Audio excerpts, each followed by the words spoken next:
Amigos. Hola a todos. Hoy hablaremos del hecho histórico más importante.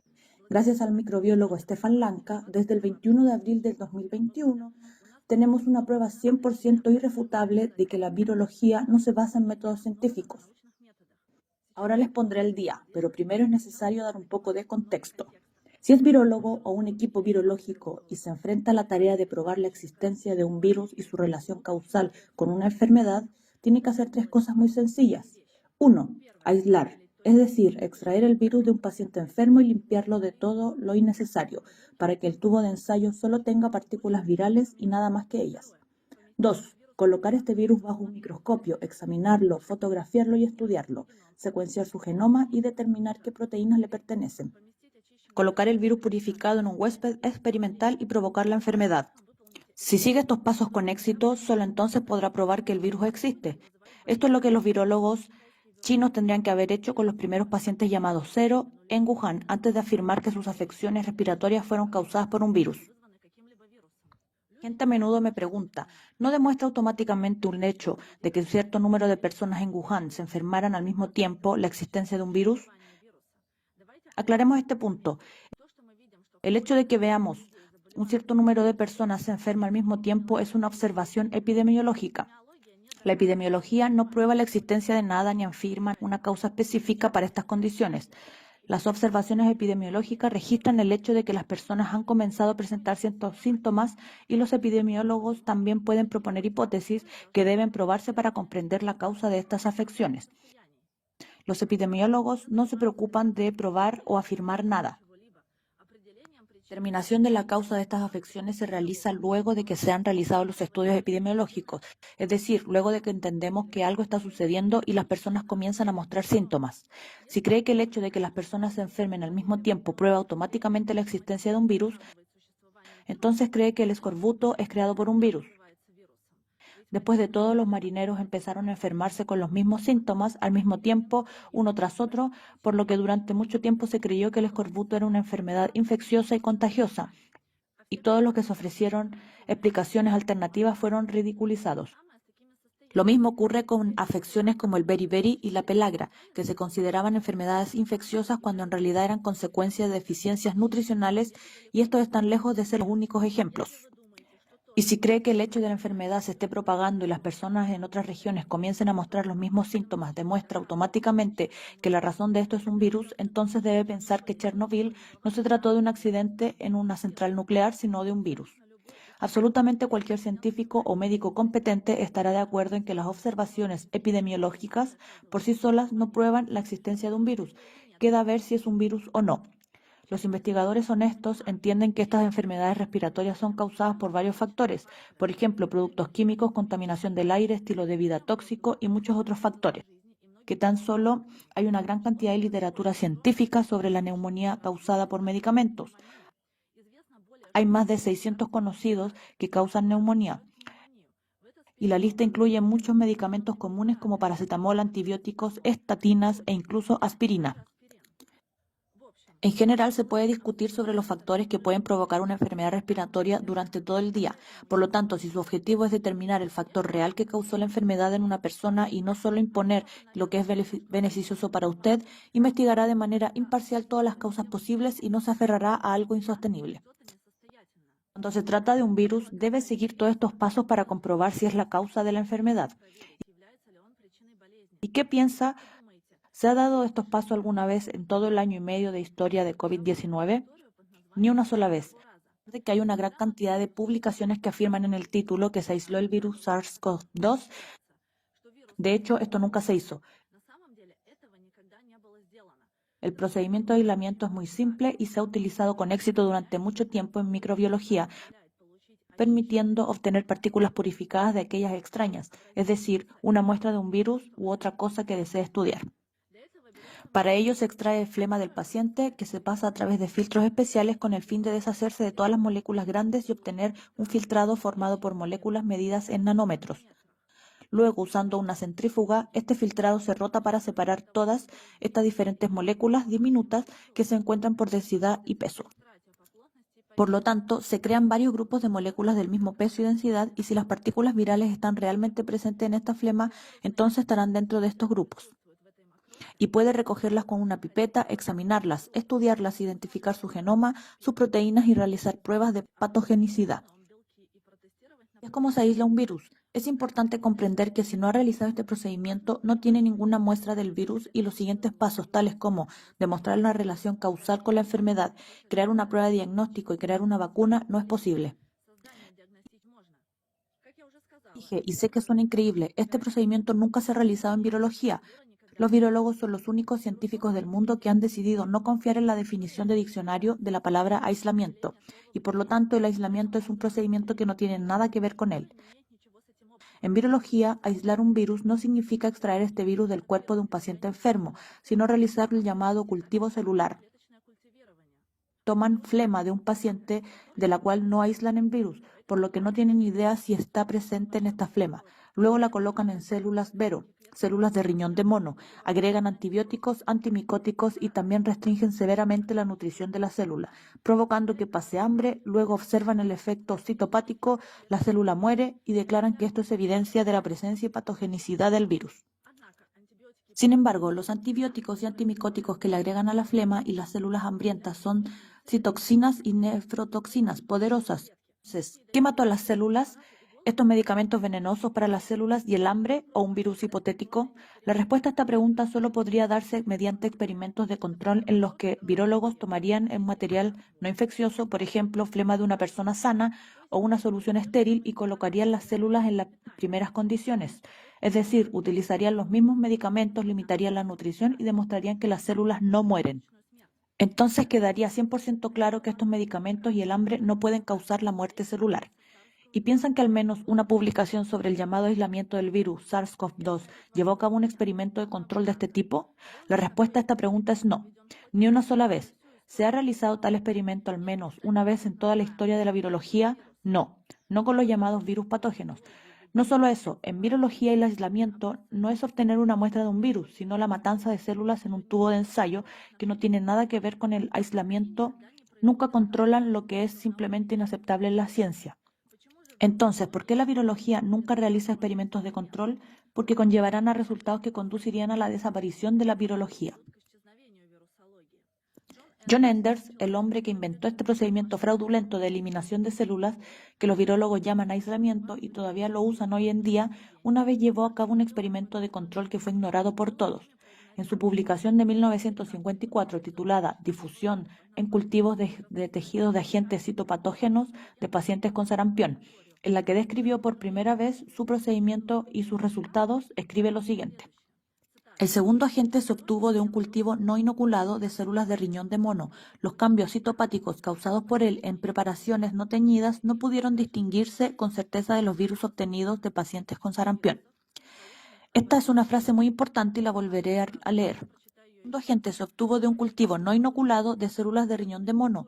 Los cambios citopáticos causados por él en las preparaciones no teñidas no pudieron distinguirse con certeza de los virus obtenidos de pacientes con sarampión.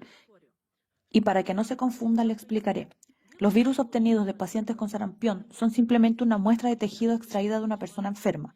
No es un virus purificado. En este caso, Enders tomó una muestra de flema de niños enfermos. Enders escribe que realizó un experimento de control. Tomó un cultivo celular, lo colocó en las mismas condiciones, es decir, nutrición severamente restringida y antibióticos tóxicos, pero no usó material infeccioso con un virus sospechoso de una persona enferma. Usó solo células, un medio con nutrientes mínimos y antibióticos, y obtuvo resultados, como dice, indistinguibles de los resultados que obtuvo de la flema con el virus adentro. Esta es una evidencia directa de que el efecto citopático no es causado por ningún virus, sino por las mismas condiciones del experimento. ¿Qué pasa después? Lo que sucede es que durante la descomposición celular, las células liberan una gran cantidad de partículas diferentes que contienen material genético en su interior. Estas partículas provienen de las células desintegradas del riñón de mono, así como el suero sanguíneo fetal del ternero, que siempre se agrega allí, y la propia flema del paciente. Enders también agregó leche de vaca allí. Es decir, tenemos muchos materiales diferentes: células de mono, flema humana, suero fetal de ternero y leche. Todas esas cosas contienen material genético, por lo que al descomponerse, todos esos materiales producirán partículas, vesículas extracelulares con ácido nucleico en su interior, pero la aparición de estas partículas se anuncia como prueba de que el virus se ha multiplicado. Los científicos miran estas partículas a través de un microscopio, eligen la que más les gusta por su forma, la fotografían y llaman virus SARS-CoV-2. Nunca aíslan estas partículas, simplemente las miran a través de un microscopio y las fotografían. No hay absolutamente ninguna evidencia de que estas partículas sean algún tipo de virus. Como dije, pueden ser productos de descomposición comunes de todos los materiales involucrados en el experimento.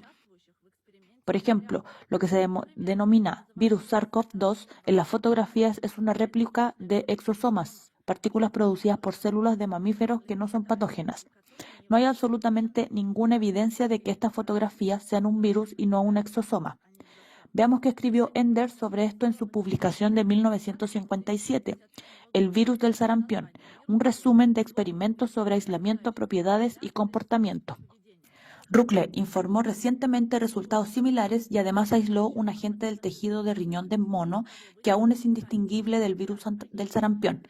El problema, sin embargo, es que se desconoce el origen del agente a cargo.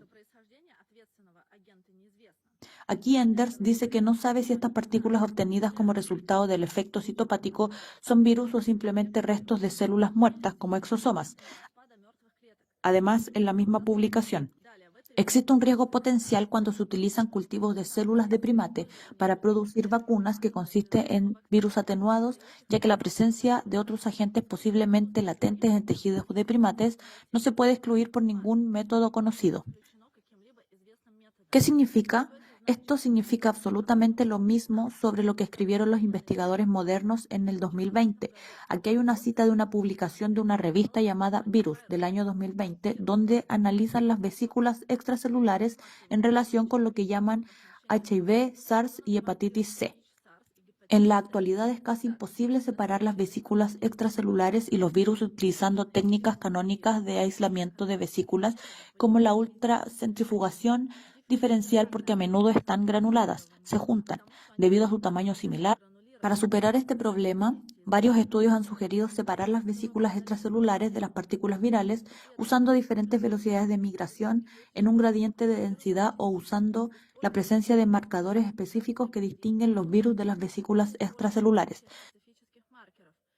Sin embargo, hoy en día no existe un método confiable que realmente pueda garantizar una separación completa. Esta cita significa que los llamados virus y las vesículas extracelulares, es decir, los exosomas, son tan idénticos que no se pueden distinguir de ninguna manera o incluso separarlos entre sí. Esto simplemente no es posible. Por lo tanto, ¿qué motivos existen para afirmar que se está observando un virus y no un exosoma u otros restos celulares después de un efecto citopático? Absolutamente ninguno. Si hubiera realizado experimentos de control, aislado estas partículas y demostrado su patogenicidad, podríamos decir que se trata de un virus, pero ellos nunca lo hacen así. En la década de 1950, el experimento de control de Enders fue ignorado por todos, incluido el propio Enders, y su procedimiento se convirtió en el procedimiento estándar en virología y la única prueba de la existencia de virus. Quiero enfatizar que el procedimiento de Enders no es solo una de las formas en que los virólogos prueban la existencia de un virus, esta es la única manera. Desde entonces, nadie ha realizado experimentos de control y este fraude científico ha continuado silenciosamente, pero ahora esto ha llegado a su fin y estamos al borde de una verdadera revolución científica.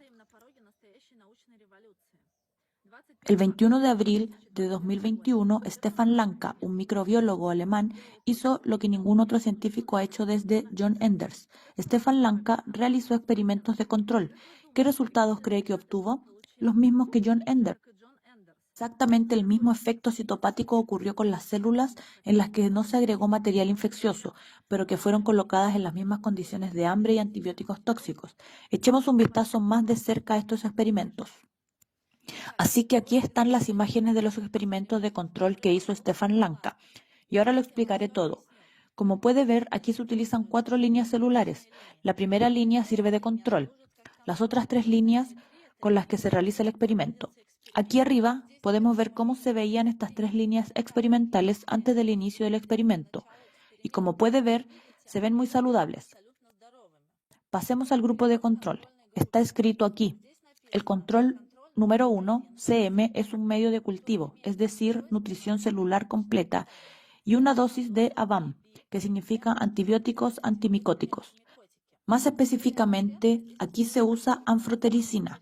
Fue este fármaco el que utilizó en todos los estudios de aislamiento de SARS-CoV-2. Además, dice aquí, un día después del estrés y 5 días después del estrés. El estrés se refiere a un cambio en el medio nutritivo. Como puede ver, el grupo de control número 1, que desde el primer día recibió una nutrición adecuada y una pequeña dosis de antibióticos, se mantuvo saludable hasta el 5.º día del experimento. No observamos ningún efecto citopático ni muerte celular. Pasemos al siguiente grupo. Lo que estamos viendo ahora está más cerca de lo que están haciendo los virólogos en sus experimentos, pero no del todo.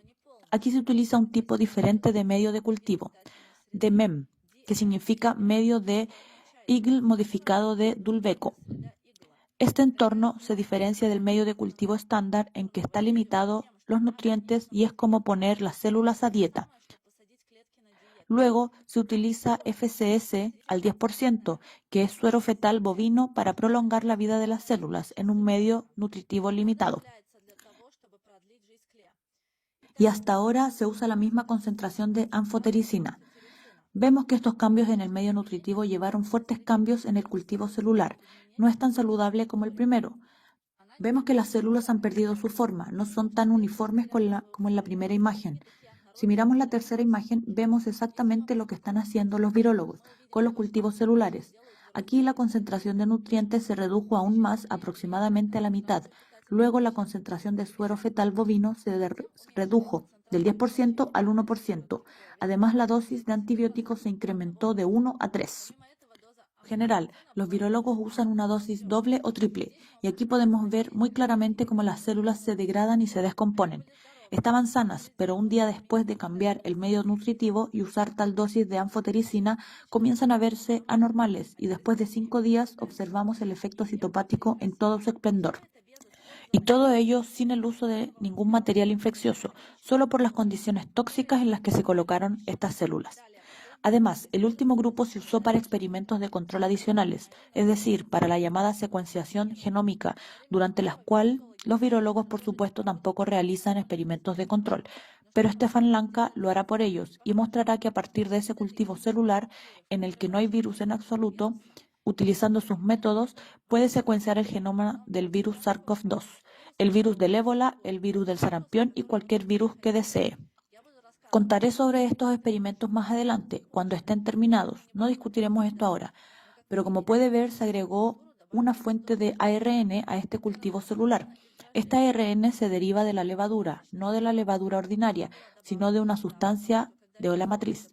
Se agregó allí porque cuando los virólogos agregan flemas de un paciente a un cultivo celular, colocan una gran cantidad de ácidos nucleicos allí. Por lo tanto, con la ayuda del ARN de la levadura, intentaron imitar un poco la flema del paciente, que es rico en este tipo de moléculas. El ARN derivado de la levadura es completamente neutro, no es patógeno de ninguna manera, pero aquí se puede ver que su presencia provoca un efecto citopático aún mayor, aunque no está relacionado con ningún patógeno. Amigos, este experimento refuta toda la teoría sobre la que se basa la virología. La teoría de que los virus existen y causan enfermedades ahora ha sido completamente refutada. Estos experimentos muestran que los virólogos llaman evidencia de la presencia de un virus es una muestra de tejido, son solo consecuencias causadas por las mismas condiciones del experimento en laboratorio y nunca son causadas por la presencia de un virus inexistente. Así que, resumamos. Si el virus SARS-CoV-2 no existe, como ahora se ha demostrado científicamente y definitivamente, esto significa que 1. No hay estructura de virus ni proteína de pico. Sé que alguien definitivamente preguntará sobre la investigación sobre la proteína de pico.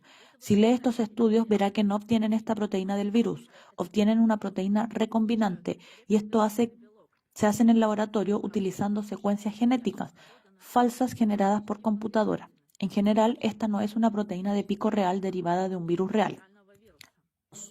No hay genoma viral. El llamado genoma del virus SARS-CoV-2 es una creación informática absolutamente artificial que no tiene nada que ver con nada real, y los experimentos de control posteriores lo demostrarán absolutamente a todo el mundo. 3. No existen cepas virales. 4. Es imposible crear un test diagnóstico o una vacuna. Nuevamente, la prueba de PCR, el vector y las vacunas de ARNM se basan en una secuencia genética completamente falsa que no tiene nada que ver con nada real. 5. Es imposible probar la causalidad de la enfermedad con un virus que no existe. 6. Todas las llamadas medidas para contener el virus tomadas por el gobierno no están basadas en la ciencia y toda la historia llamada COVID-19 es necesaria solo para el control social y la preparación de personas para la dictadura. Amigos, como dije antes, estamos al borde de una verdadera revolución científica y médica. Les pido a cada uno de ustedes que distribuyan este video donde puedan, porque esta es la única forma que podemos hacer realidad esta revolución. El trabajo científico de Stefan Lanka, del que les hablé hoy, no podrá ser publicado en ninguna revista científica. Esta información se suprimirá tanto como sea posible. Por lo tanto, es deber de cada uno de nosotros difundir esta información. Esta es la única forma que puede obtener suficiente publicidad para influir en el curso de nuestra historia.